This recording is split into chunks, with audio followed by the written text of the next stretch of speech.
అసలు ఈ అఖండ మెజారిటీలు మన స్పీకర్ మన అయ్యన పాత్రుడు గారు మాట్లాడుతూ ఎన్టీ రామారావు గారు పార్టీ పెట్టిన సమయంలో కూడా గెలిచాం, కానీ ఇంత మెజారిటీలు మేము ఎప్పుడూ చూడలేదు. ఆ ఘనత మీకే దక్కింది. అంటే మీకు ఇంత అద్భుతంగా మీరు అంటే ఈ తరం ఒక పెద్ద తరం ఆడపడుచులు, యువతులు మీ కోపం, మీ ఆవేదన ఓట్ల రూపంలో మళ్లించి ఈ కూటమి తెలుగుదేశం, జనసేన, భారతీయ జనతా పార్టీ ప్రభుత్వ కూటమిని గెలిపించినందుకు మీకు చేతులెత్తి రెండు చేతులెత్తి మీకు నమస్కరిస్తున్నాను. ఈ ఉపోద్ఘాతం అంతా ఎందుకు చెప్పాను? ఇందాక రోడ్ల గురించి అడుగుతూ ఉన్నారు మీరు. అంటే ఒక 9 నెలల సమస్యనే పరిష్కరించగలిగిన వాళ్ళం ఒక ఆడబిడ్డ పోతే రోజువారీ మనం నడిచే రోడ్లని మేము వేయమా చెయ్యమా? గత ప్రభుత్వ నాయకులు ఏం చెప్పారు? వీళ్ళు రాగానే పెన్షన్లు కూడా ఇవ్వలేరు. మరి ఏం చేశాం? మొదటి తారీఖుకి మొత్తం ఇచ్చేసాం. 90% ఇచ్చాం మనం. మొదటి తారీఖుకి 5,000 కాదు 6,000 ఇస్తే చాలన్నా మేము దివ్యాంగులు అంటే 6,000 కాదు 15,000 ఇచ్చాం. మీరు ఊహించండి ఎంత. అంటే ఇది నేను ఎందుకు కూటమి అలయన్స్ని ఎందుకు తపన పడేవాడిని అంటే, ఒక దేహానికి ఒక రక్తనాళం సరిపోదు, ఒక దేశానికి ఒక నది చాలదన్నట్టుగా ఈ రాష్ట్రానికి 5 కోట్ల మంది రాష్ట్రానికి చాలామంది చాలా పార్టీలు, చాలామంది నాయకులు కలిస్తే తప్ప ఈ సమస్యని అప్పుల ఊబిలోకి నెట్టేసి రాష్ట్ర విభజన తర్వాత డబ్బులు లేకుండా అయిపోయిన రాష్ట్రానికి, అప్పుల ఊబిలో నెట్టేసిన రాష్ట్రానికి చాలామంది కమిటెడ్ నాయకులు కలిస్తే తప్ప దీని ఈరోజు అభివృద్ధి రాదు అనేది నాకు ప్రగాఢమైన విశ్వాసం. ఆ విశ్వాసం, ఆ నమ్మకం చాలా పదే చెప్తాం. మనకి వర్మ గారు కూడా ఉన్నారు.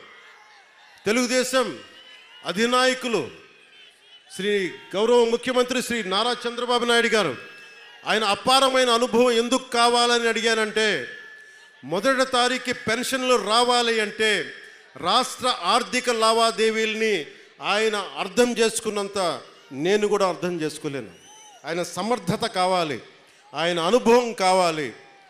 ఆయన్ని మేమందరం కలిపి వచ్చినందుకే ఆయన అనుభవమే ఈ రోజున మొదటి తారీఖు నేను గెలిపించగలిగాను, అందరినీ ముందుకు తీసుకురాగలిగా. అడ్మినిస్ట్రేటివ్ ఎక్స్పీరియన్స్ గౌరవ ముఖ్యమంత్రి శ్రీ నారా చంద్రబాబు నాయుడు గారికి ఉండటం, ఆయన దక్షత. మొదటి రోజు అందరికీ ఒక్క విలేజ్ వాలంటీర్ సహాయం లేకుండా, ఇది ఒక్క విలేజ్ వాలంటీర్స్ లేకపోతే మేము పథకాలు రావని చెప్పారు. మొత్తం ప్రభుత్వ శాఖనే వాడారు, అందరూ గ్రామ సచివాలయాలనే వాడారు. ఒక్కొక్క సచివాలయం నుంచి 10 మంది. మొత్తం తూర్పుగోదావరి జిల్లా, కాకినాడ జిల్లా నుంచి దాదాపు ఉన్న అన్ని సచివాలయం కొన్ని వేలాది మందిని కదిలించి ఒక్క పొద్దున 6 గంటలకు మొదలు పెడితే సాయంత్రం అయిపోయింది, మిగిలిన నెక్స్ట్ డే ఇచ్చేశారు. ఇలాంటి అనుభవం కావాలి.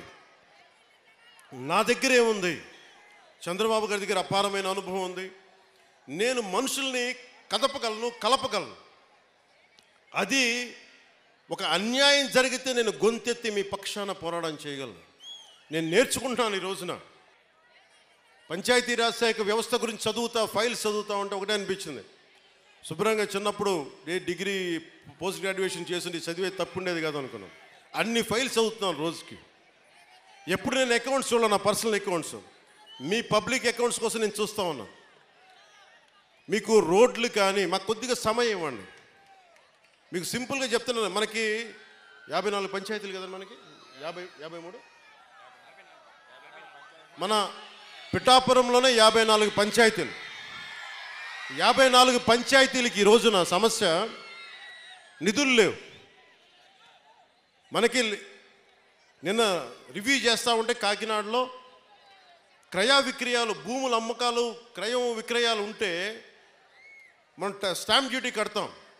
ఒక ఉదాహరణకు 1000 రూపాయలు స్టాంప్ డ్యూటీ కడితే దానికి కనీసం 2% దాంట్లో డబ్బులు మనకు రావాలి, పంచాయతీలకి రావాలి. పంచాయతీలకి డబ్బులు మన స్టేట్కి వెళ్తున్నాయి కానీ అక్కడి నుంచి రావట్లా. అందుకే పంచాయతీలో నిధులు మనకి కుళాయిలకి ఏదైనా కావాలన్నా నిధులు లేవు. ఏ మూల చూసినా నిధుల్ని అడ్డగోలుగా దారి మళ్లించేశారు. ఋషికొండ అనే ఒక ప్యాలెస్ కట్టడానికి 600 కోట్ల రూపాయలు వెచ్చించారు. ఎవరుంటారు అక్కడ? గెస్ట్ హౌస్ అంటారు, టూరిజం శాఖ గెస్ట్ హౌస్ అంటారు. సరే, సంతోషం, అది మీ సొంత ఇల్లు కాదని మీ ఆర్గ్యుమెంట్ కూడా నేను ఒప్పుకుంటున్నా. ఆ ఖర్చు అవసరమా? అదే ఖర్చు కనుక కనీసం ఒక 25 కోట్లు ఈ రోజున పిఠాపురం కానీ ఏ నియోజకవర్గంకి ఇచ్చినా రోడ్ల సమస్య తీరిపోయేది, నీటి సమస్య తీరిపోయేది.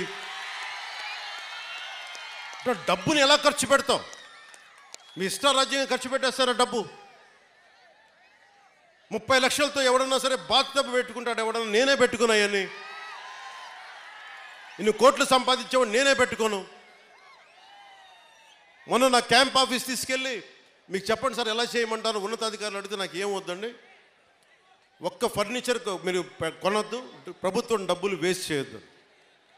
ఎందుకు వేస్ట్ చేయొద్దన్నానంటే నేను కనుక ఒక 10,000 రూపాయలకి ఫర్నిచర్ కొంటే ఆ 10,000 రూపాయలు ఒక ఉద్యోగి జీతానికి వెళ్ళిపోతుంది.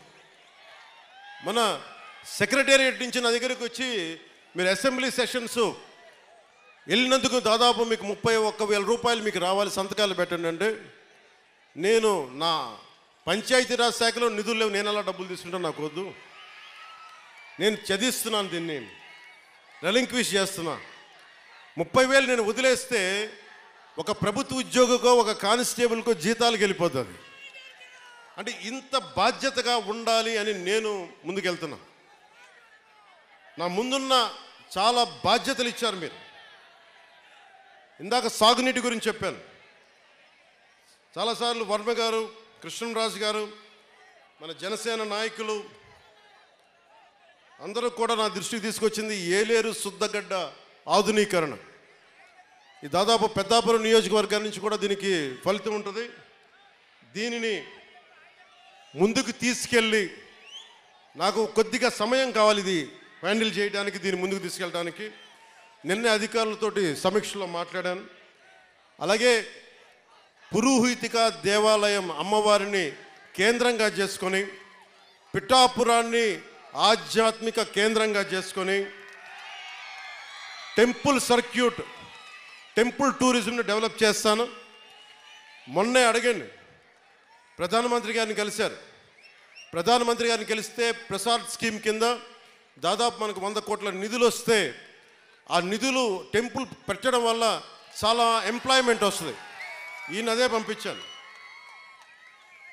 ఈయన అడిగారు, ఉదయ్ నన్ను ఏం చెప్పంటారు, ప్రధానమంత్రి గారు రమ్మన్నారు, కలుస్తున్నారు, మేము అడిగితే ఒకటే చెప్పారు, 140 కోట్ల ప్రజల బాధ్యతల్ని, బరువుని, కష్టాల్ని మోసే ప్రధానమంత్రి గారికి మనం బలం అవ్వాలి కానీ బరువు అవ్వకూడదు. అదే చెప్పాను ప్రధానమంత్రి గారికి. అలాగే మనకి పిఠాపురంలో సెరికల్చర్ ఉంది.